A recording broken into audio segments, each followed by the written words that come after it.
Terima kasih Mbak Afi. Bismillahirrahmanirrahim. Assalamualaikum warahmatullahi wabarakatuh.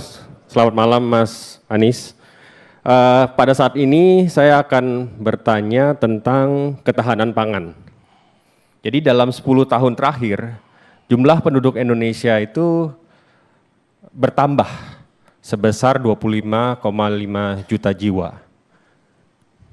Sedangkan jumlah petani berkurang 1,7 juta jiwa.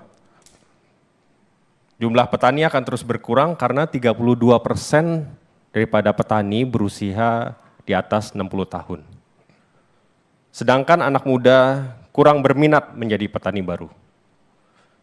Ekosistem pertanian juga belum naik, 59% petani menggarap lahan di bawah 0,5 hektar. Skala yang kecil untuk mendapatkan akses terhadap bibit, pupuk, dan teknologi. Di sisi lain, nilai tukar petani semakin menurun akibat rendahnya produktivitas dan masih rendahnya teknologi. Pertanyaannya, yang pertama, bagaimana strategi Bapak untuk meningkatkan produksi pangan dan mewujudkan kemandirian pangan? Yang kedua adalah, apa strategi Bapak untuk meningkatkan pendapatan petani melalui modernisasi pertanian sekaligus mewujudkan kemandirian industri pertanian. Terima kasih. Assalamualaikum warahmatullahi wabarakatuh. Ya Pak, ya, namanya Pak Firly. Jadi tanya tentang strategi kemandirian pangan dan juga bagaimana meningkatkan pendapatan petani. Silakan ya, Pak Anies. Baik, terima kasih Pak Firly. Ini hal yang sangat strategis sekali untuk kita di Indonesia pada fase ini. Saya akan menjawab ini dengan dua time frame. Satu adalah jangka pendek dan menengah, yang kedua jangka panjangnya. Pertama yang terkait dalam konteks jangka pendek. Produktivitas pertanian kita ini rendah. Ditambah lagi tadi usia petani kita rata-rata sudah usia senior. Dan kalau kita lihat di sektor pangan dari hulu ke hilir, anak-anak muda jarang masuk ke hulunya, mau masuknya ke hilir. Restoran, kafe itu banyak sekali anak-anak muda. Artinya apa? Di situ prospek usahanya baik. Tapi di hulu, karena prospek usahanya tidak baik, maka tidak banyak anak yang mau ke situ. Ini adalah rational behavior. Selama di situ tidak menguntungkan, tidak memberikan kesempatan tumbuh, tidak ada anak muda yang akan mau masuk ke sektor ini.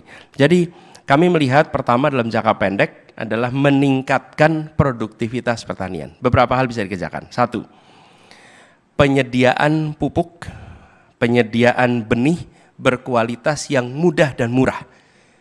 Ini kami temukan di mana-mana Pak. Petani itu selalu bilang, Pak masalah kami 3 Pak.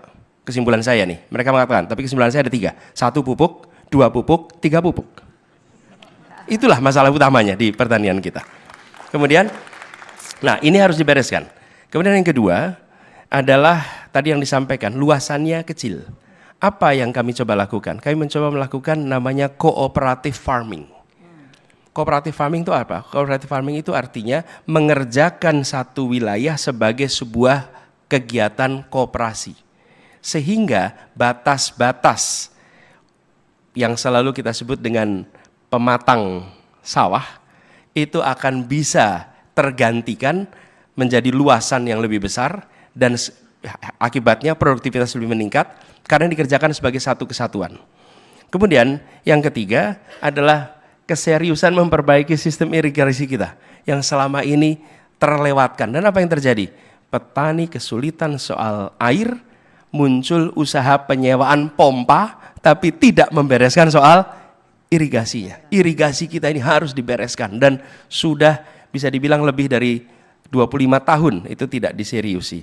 Kemudian yang keempat yang tidak kalah penting adalah modernisasi di sektor pertanian. Ini semua sifatnya jangka pendek yang dikerjakan. Lalu yang tidak kalah penting adalah mulai memperbaiki rantai pasok yang tidak efisien.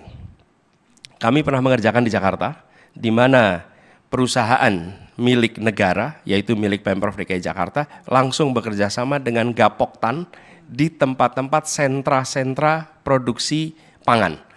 Lalu apa yang terjadi? Dibuatkan kontrak 5 tahunan Dan dengan begitu petani memiliki kepastian harga jual gabah. Dari sisi kami mendapatkan kepastian pasokan beras, kami mendapatkan lebih murah, mereka mendapatkan gabah dengan harga lebih baik. Dan lalu mata rantai yang ada di tengahnya itu membuat menjadi lebih efisien. Dan pola ini yang kita ingin lakukan. Jadi satu cooperative farming untuk bekerjanya, yang kedua adalah contract farming untuk hasil pangannya. Dan ketika itu dikerjakan, kami cukup optimis bahwa ini dalam jangka pendek dan menengah akan bisa memperbaiki tata niaga yang ada. Lalu dalam jangka panjang, Ibu sekalian, ini tidak bisa dilewatkan soal jangka panjang. Jangka panjangnya apa? Urbanisasi is unstoppable.